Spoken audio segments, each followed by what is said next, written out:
বাংলাদেশের ইয়েতে প্রেক্ষাপটে দেখতে পাচ্ছি লাস্ট হচ্ছে ৬-৭ দিনের মধ্যে ৩টা ধর্ষণের ঘটনা ঘটছে সারা দেশে। যেখানে হচ্ছে আমরা দেখতেছি যে হচ্ছে মানে প্রভাবশালীদের প্রভাব খাটানো বা যাই হোক।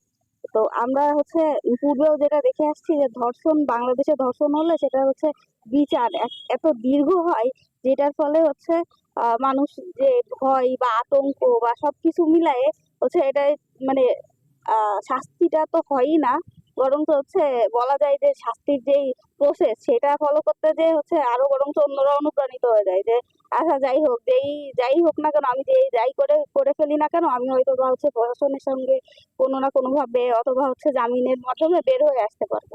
তো এই জিনিসটা যেটা হয়েছে যে বর্তমান হচ্ছে যেহেতু একটা নতুন সরকার আসছে, তাদের হচ্ছে গুছায় নিতে একটা সময়ের একটা প্রয়োজন আছে। এই জিনিসটাকে কাজে লাগায় অথবা বলতে পারেন যে হচ্ছে ক্ষমতার প্রভাবকে কাজে লাগায় বর্তমান বাংলাদেশে যে পরিস্থিতিটা তৈরি হচ্ছে। একে তো হচ্ছে ধর্ষণ হচ্ছে, যেটা হচ্ছে আমার কাছে মনে হয়েছে যে একমাত্র শুধু আইনের ব্যবস্থার কারণে এই জিনিসটা হচ্ছে না, এর পেছনে রয়েছে হচ্ছে আমাদের সামাজিক যে একটা হচ্ছে অবক্ষয়।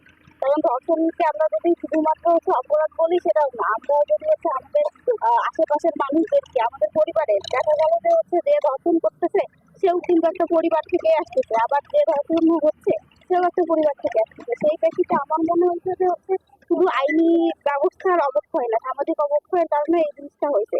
আর আমি হচ্ছে মেয়ে যেহেতু, তো আমার কাছে জিনিসটা সবচাইতে বেশি খারাপ লাগছে যে হচ্ছে যেহেতু অন্য মেয়েরা বা অন্য হচ্ছে নারী বিষয়টার ইফেক্ট হচ্ছে বেশি পড়তেছে, তো হয়তো কাল আর হচ্ছে মানে গতকাল যারা হয়েছে তাদের থেকে হয়তো পরবর্তী দিন আমি হতে পারি। তো আমি আমার নিজের সচেতনতার জায়গা থেকে আমি এই অবস্থান কর্মসূচি পালন করছি। আমি চেষ্টা করবো আজকে সারাদিন থাকার, আর পরবর্তীতে আসলে বুঝে চেষ্টা করবো যে কালকে থেকে আমি কন্টিনিউ করবো কি করবো না।